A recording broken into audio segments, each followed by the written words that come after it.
Bien, pues vamos a hacer una reflexión, a lo mejor en un sentido contrapuesto a lo que el texto dice, un poco, porque Jesús les está diciendo, en pocas, como en una síntesis, les está diciendo que no lo están aceptando por soberbios, ¿sabes? Y les pone el ejemplo de que mejor en Sarepta, allá en aquellos tiempos, hubo una viuda que aceptó el mensaje del profeta y también propuso a Naamán, que Naamán también era un poco soberbio, y Naamán, que siendo soberbio,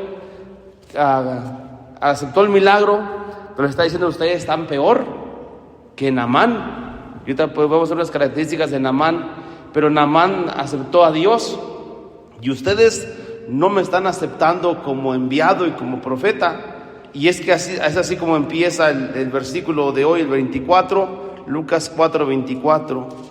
Y siguió diciendo: les aseguro que ningún profeta es bien recibido en su propia tierra. No lo están recibiendo. Bueno, y sin entrar en tantos detalles de cómo se sentiría Jesús emocionalmente, que en su misma tierra le hayan puesto la ley del hielo, o cómo se llama, o el córtala. Se siente feo. Seguramente, quitando todos esos sentimientos que Jesús los tuvo que haber tenido, pues les está diciendo, les está denunciando como gente cerrada, pues, y soberbia. Y bueno, me acordé de aquel versículo paulino, Filipenses 2:6. Sí se lo saben, ¿verdad? Filipenses 2:6. ¿Qué dice, Brian? A ver, ¿no traes Biblia? Filipenses 2:6. A ver, Vicente, ya llegaste corriendo. Filipenses 2:6. El que llega más rápido tiene un premio. Filipenses 2:6.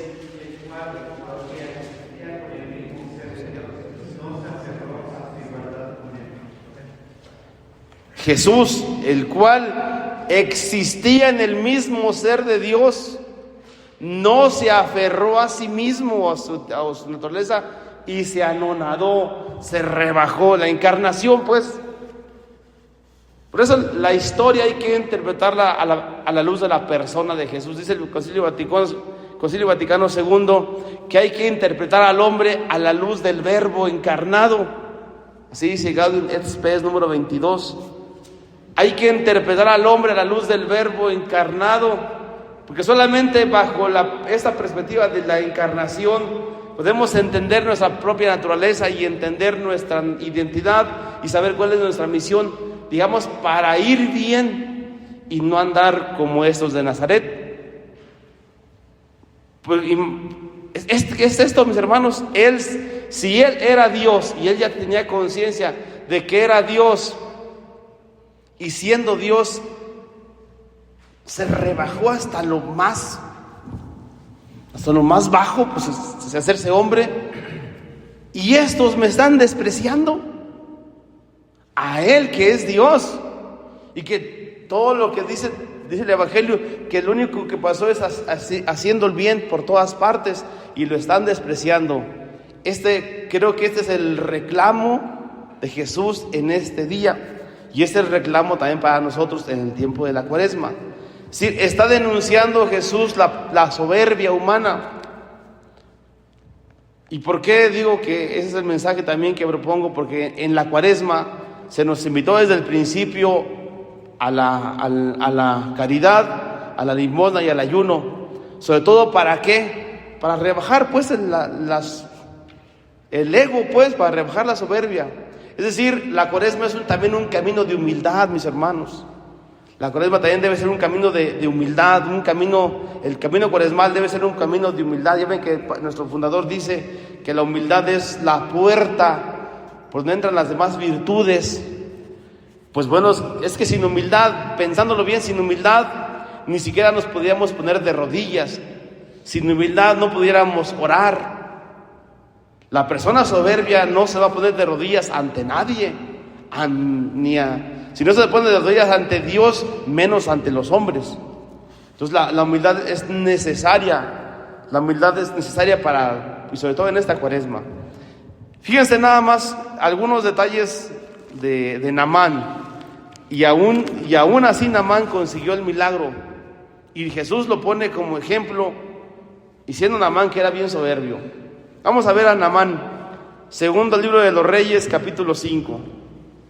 Segundo libro de los Reyes, capítulo 5. Primero el versículo 1. Naamán, jefe del ejército del rey. O sea, así como que la guardia privada del rey. Es como la marina, pues, tipo así, o no sé, una guardia especial. Pero Naamán era jefe del ejército del rey de Siria, general, Cienfuegos. ¿O cómo se llama el de ahora? Cienfuegos, ¿verdad? ¿O no? Bueno, el que sea, pues. Bueno, era esa primera nota, pero estaba enfermo. Y en una de sus correrías, pues, se encontró por ahí una esclava. Y esa esclava le dijo a la mujer: no, allá en Israel hay un profeta. Naamán dijo: bueno, pues estoy enfermo, vamos, pero fíjense cómo fue. Fíjense, versículo 5. El rey va con el rey para que le dé permiso, pero fíjense cómo va Naamán. Dice: entonces Naamán se fue, tomó 30,000 monedas, 6,000 monedas de oro y 10 mudas de ropa, 30,000 de plata, 6,000 de oro, 10 mudas de ropa, y la llevó al rey de Israel. Él sabía que valía. Esto es un signo de que yo sí valgo, porque mi salud vale. O sea, porque él se sentía, era el general. Al tomar tanto dinero, está diciendo: yo soy importante, soy fregón, por así decirlo, en lenguaje más coloquial, soy muy fregón. Y por eso voy a ofrecer esto para que me curen. Si fuera un esclavo, por esclavo no se da nada. Bueno, llegan, y fíjense, voy a explicar algunos detalles. Versículo 9. Naamán se fue con su carro y sus caballos, se detuvo en la puerta para que salga el profeta. En su carro y en sus caballos se detiene para que salgan a verme, porque yo soy el rey. O sea, muy enfermo, pero seguía siendo, pues, el general, perdón, no el rey. Enfermo, pero lleno de soberbia, de altanería y de prepotencia. Ahí está, se detuvo en la puerta para que saliera Eliseo. Pero Eliseo salió más mula. Eliseo no salió. Le mandó decir que se vaya a bañar al río Jordán, que se meta 7 veces y con eso es suficiente. Le tocó el ego.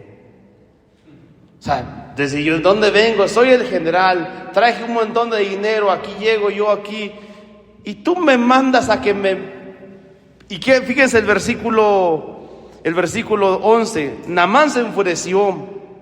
Pues como no, estaba lleno de ego, se enfureció y se fue diciendo: yo pensé que iba a salir a recibirme y que de pie iba a invocar al Señor su Dios, y que después iba a poner su mano sobre la parte enferma y así me quitaría la lepra. ¿Qué le pasa a este profetía? Dice: en mi pueblo hay unos ríos más grandes, el Farfar, el Habaná, este río ahí de Jordán que se seca, el Jordán se seca cuando no lluvias. Y dice, y se fue muy enojado, el versículo 12 al final, y se fue muy enojado. Un hombre lleno de sí mismo y enfermo. Ni la enfermedad lo doblaba. Bueno. Y hasta que ya por ahí le dijeron los criados: bueno, pues ya, señor, pues sí, no manches. Si te hubiera pedido algo así, de acuerdo a tu soberbia, lo hubieras hecho. De acuerdo a tu soberbia, si te hubieran pedido algo a tu soberbia, a tu grandeza, lo hubieras hecho. Pero como te pidieron algo sencillo, no lo puedes hacer. ahí es donde entra, ahí es donde entra el misterio de la salvación de Cristo. Eso le llamamos gracia. Porque Dios no nos pide gran cosa, nos pide el corazón, no grandes obras, ni grandes éxitos, ni grandes... Primero pide el corazón, lo demás viene después. Primero pide Dios que inclinemos el corazón, que tengamos la humildad. Lo demás que podamos hacer viene después como consecuencia de haber entregado el corazón, de haber doblado nuestra voluntad frente a Él, de habernos visto necesitados de su gracia. El Papa Francisco hablaba de una neoherejía, una herejía nueva, pues, para que me entiendan. La neoherejía, ¿cuál es? El semipelagianismo. ¿Qué es el semipelagianismo? Es muy sencillo, tranquilos. Pelagio era un teólogo hereje del siglo IV que se contrapuso a San Agustín, y básicamente él dijo que el hombre era autosuficiente. El hombre es autosuficiente, el hombre no necesita de la gracia de Dios, se puede salvar a sí mismo. Yo no necesito a Dios, puedo por mí mismo. Y dice el Papa Francisco, hoy tenemos un nuevo, culturalmente, semipelagianismo. El hombre de hoy se siente que por sí mismo se puede salvar. El hombre no busca hoy a Dios porque él solo puede. La ciencia, la tecnología, la medicina, el derecho, la psicología, todo eso me es suficiente. No necesito a Dios. Eso se llama soberbia. Eso es soberbia. Disfrazado de avance tecnológico, disfrazado de desarrollo, disfrazado de ideología, pero eso es soberbia, es no doblar el corazón frente a Dios. Pero cuidado, hasta ahí nos quedamos en el semipelagianismo. Eso se mete en todas partes, porque cuando el hombre se empieza a sentir autosuficiente, empieza a crecer la soberbia. Y vamos a interpretar esa soberbia a la luz del texto evangélico. ¿Cómo se va dando la soberbia en nuestras personas? Fíjense nada más. Versículo 24 dice les dice, ustedes no me recibieron. La soberbia empieza, todos tenemos soberbia, es un mal original. Muchos la tenemos como dominada, como apaciguada. La hemos domesticado, pues. Pero la soberbia es como una serpiente. Es como una serpiente. Es la serpiente antigua, dicen algunos. La serpiente antigua, la serpiente primera. Y esa nomás está esperando que uno se descuide para aventar la mordida. Aventar y empieza la mordida. Y la mordida va a empezar, curiosamente, siempre frente al otro. Porque yo no me lo puedo poner a Dios, siempre va a ser frente al otro. Y cómo es tan sutil la cosa, que estos amigos, los de Nazaret, como lo primero fue que no lo recibieron, no lo reconocieron, lo rechazaron, le pusieron un bloqueo, lo bloquearon de su WhatsApp, lo bloquearon de su cuenta. Ahora es muy común eso, es que ya me bloquearon. Ya no te quieren ver. Si ya te bloquearon es porque ya no te quieren ver, ya no te quieren saludar, así que ya ni le mandes mensaje, pues si ya te bloquearon, ¿sí o no? Pues sí.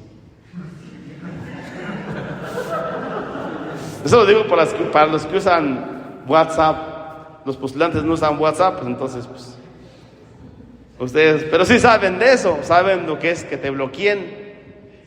Si ya no sabes tú, Vicente, ¿tú nunca usaste WhatsApp? A ver, si lo sigues usando. Él bloqueaba a todas las seguidoras que tenía. Jesús se sintió. Lo primero que hacemos es eso, ponerle vallas al otro.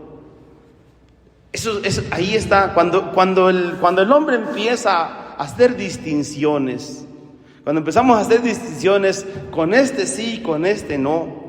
Con aquel sí me voy a llevar bien, con aquel me cae bien, con aquella. Ahí ya está empezando el hombre a poner bloqueos. Eso fue lo que se hicieron con Jesús. Y Jesús pues va y les avienta la pedrada. Y viene el siguiente paso, o el siguiente momento, se enojan. Versículo 28. Al oír esto, todos los que estaban en la sinagoga se enojaron mucho. De modo que si uno cuando siente que la serpiente antigua empieza a mover la cabeza, a querer morder, tenemos que aplastarla con la humildad. Literal, con la humildad, no hay más. Porque si no vamos a empezar, y es cuando empezamos a romper con algunos y empezamos a enojarnos y empezamos a poner ya barreras, límites, y empezamos literal a mandar a la conchinchina a la gente. Empezamos a enojarnos, no, ¿y por qué? Y me la hizo, ¿y por qué? Y empieza la murmuración, y empieza la crítica, y empieza ahí. Y termina con la agresión.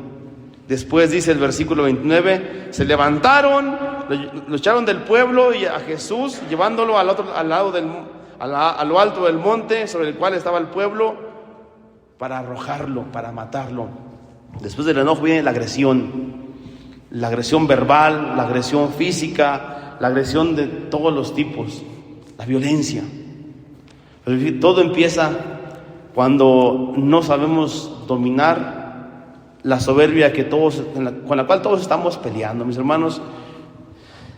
Vuelvo al punto, Él siendo Dios se hizo hombre para enseñarnos que el camino es la humildad.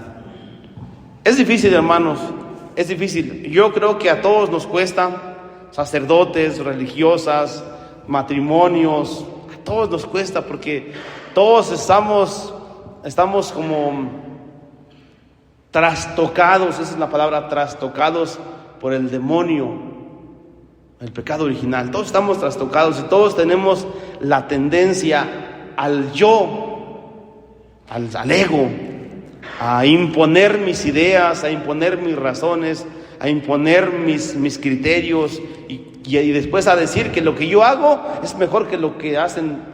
Lo que yo hago es mejor que lo que hacen todos. Lo que yo hago y lo que yo digo. Y si alguien se quiere poner contra mí, entonces ahí ya valió.